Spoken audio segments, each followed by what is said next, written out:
Welcome everybody.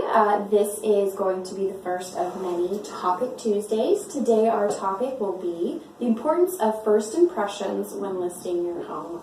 I am Kirsten Raposa, and today I have with me Nate Mary. We're both with Exit Realty. Yes.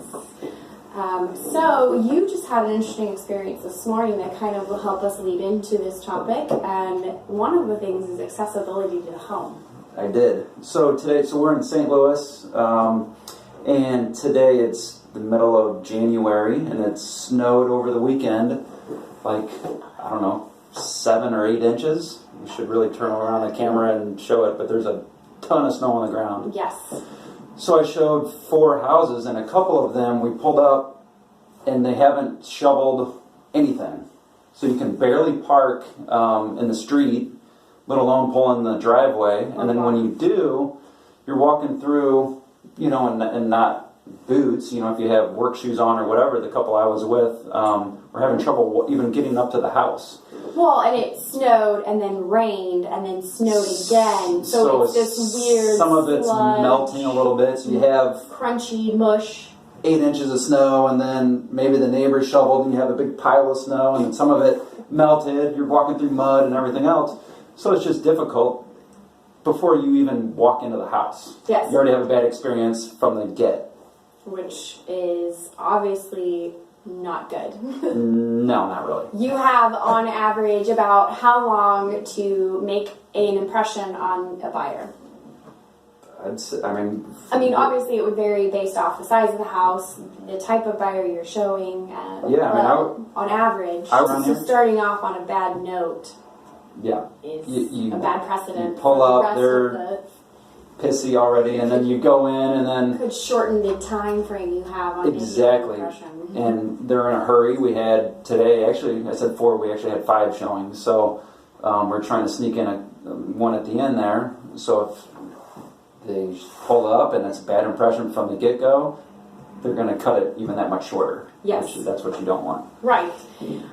So besides the accessibility to the home, you're now tracking dirt or mud and water into the home, which leads us to cleanliness. Exactly. How important is cleanliness when showing your home? I would say that's extremely important. And actually, I tell a lot of people that if they have an older house, before they spend, because they're wanting to know, what can I update? What can I do? Well, that's just a whole can of worms, because the kitchen's 15, 20, 30 years old. So then you start doing that, and then where do you stop? Just simply cleaning the house. Yeah. Clean, not just deep, not clean. When you clean, then clean again. And when you think it's clean, keep going, and then keep going. Because I've seen a lot of outdated houses, and then if it's super clean, baseboards, walls, registers, the returns up on the walls, a lot of times people don't touch them, and there's a 1/4 inch of dust on there. Ceiling fans, little stuff like that goes a long way, and it doesn't cost anything. It's just some time to take to clean it up. I would pretty much any day tell people to spend time, a week or weekend or whatever, to clean before you start updating, because just cleanliness goes a long way. And then it's just showing pride in your house and showing that you keep it clean, you've taken care of everything, and it goes a long way. Well, and it kind of leads into the whole experience of a buyer coming over. You would say would be a sensory experience, because it's not just based off of what they're seeing. Because when I hosted your open house for your home that's still listed, I had buyers who were noticing the molding, and obviously everything's very clean because you remodeled everything, and so people notice what you think people may not notice. People are probably noticing little details, yes, and it goes a long way. So it's not just what they're seeing, though; it's what they're smelling. Absolutely, feeling. So again, with the weather the way it is, there's a ton of snow on the ground. It's cold outside. It's 30-something degrees. So even if you're not living at the house, if you're trying to budget your billing and all that, don't have the heat set at 40 degrees. One of the houses I walked in today the driveway was like this, nothing was shoveled off, the door handle was halfway hanging off, and you walk in and it's 40 degrees in the house. So you had a bad experience, and it just kept getting worse. Yeah. And on top of it, the house needed work and needed updating. Well, by the time we even got in to look at anything, sure. it was over. Well, because you can clean your home and you can have this, it may be outdated, but cleanliness versus outdated. Outdated people, maybe they want to style their own home anyways. Maybe they want to slap a coat of paint or change the color of the carpeting, whether you've updated it or not. Yeah. So, but if it's clean, that, like you just said, like they don't want to walk into that. They can't walk into the home. By the time they get into the home, they're cold and they were tracking water in, and they're probably going to make a little bit of a mess. Yep. And now they're looking at having to update things, and so it's like bad, worse. Yeah, it just keeps it just snowballing and just getting worse. Yep. So yeah, just cleaning, making the temperature. If it's cold outside, make it warm. If it's hot outside, make it cool. I'm not saying you have to have it at 80 degrees, and a sauna. and 50 in the summer. Just make it comfortable so people aren't,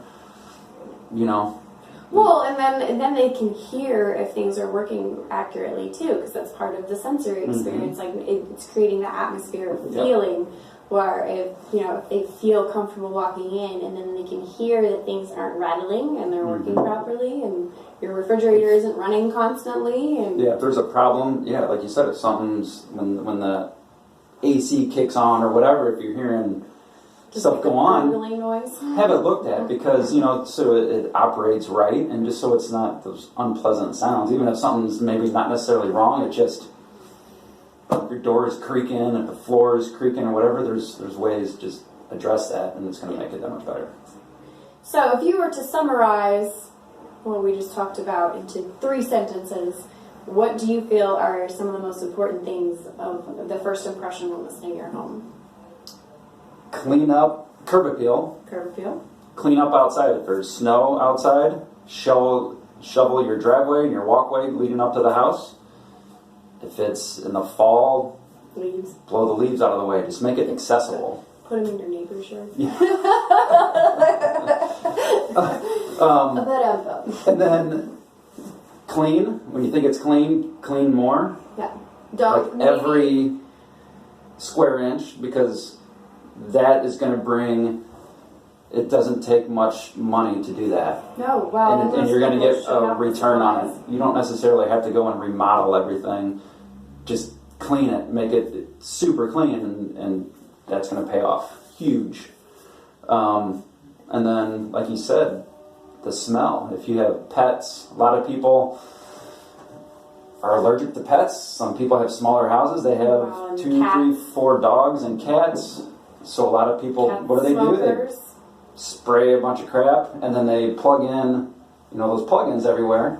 And I've had open houses where I had one couple, literally the husband walked in, the wife took one step in, and that was it. She could not come in any further because it messed with her sinuses too much. And there was one plug-in.